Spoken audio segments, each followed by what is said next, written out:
Hello বন্ধুরা, আজ আমি তোমাদের কাছে নতুন একটা রেসিপি নিয়ে এসেছি।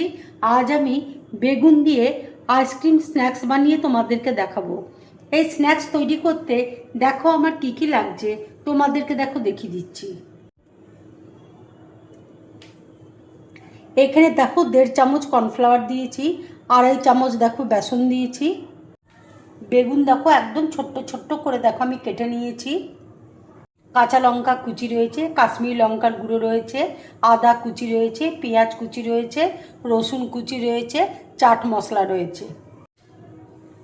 এখানে দেখো ব্রেড ক্রাম্ব রয়েছে আর আইসক্রিমের দেখো কাঠিগুলো রয়েছে। এই দিয়ে আজকে আমি স্ন্যাক্সটা তৈরি করব।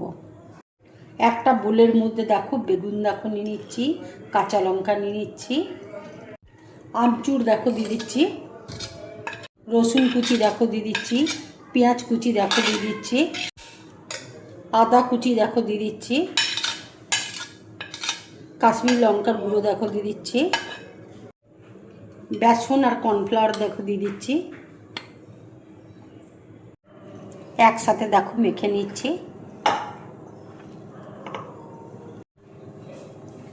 আন্দাজ মতো দেখো নুন দিয়ে দিচ্ছি, অল্প অল্প জল দিয়ে দেখো আমি মেখে নিচ্ছি।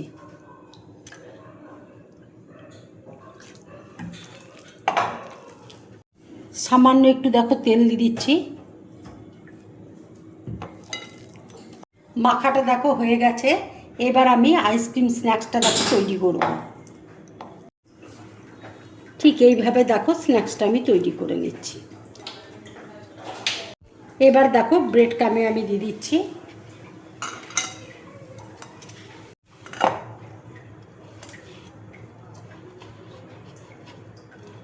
স্ন্যাক্সটা দেখো তৈরি হয়ে গেছে। ফ্রাই প্যানে দেখো তেল দিয়েছি, তেল দেখো গরম হয়ে গেছে। এবার আমি তেলের মধ্যে ভেজে নেব।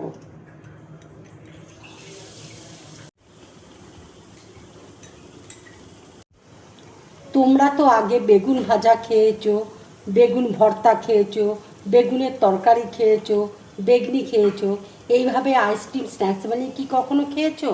এইভাবে তোমরা বানিয়ে খাবে। তোমরা খেয়ে অবশ্যই আমাকে কমেন্টস করে তোমরা জানাবে তোমাদের কেমন লাগলো। স্ন্যাক্সটা দেখো তৈরি হয়ে গেছে। এবার আমি প্লেটের মধ্যে তুলে নিচ্ছি। ভাজাটা দেখো হয়ে গেছে। এবার আমি তুলে নিচ্ছি। বেগুনের স্ন্যাক্স দেখো আমার পুরোপুরি রেডি। যদি আমার এই রেসিপিটা তোমাদের ভালো লাগে তাহলে লাইক করবে, শেয়ার করবে আর ডিম ব্লগ চ্যানেলটাকে সাবস্ক্রাইব করবে। তোমরা বেশি করে কমেন্টস করবে, তাহলে আমার খুব ভালো লাগবে। নমস্কার।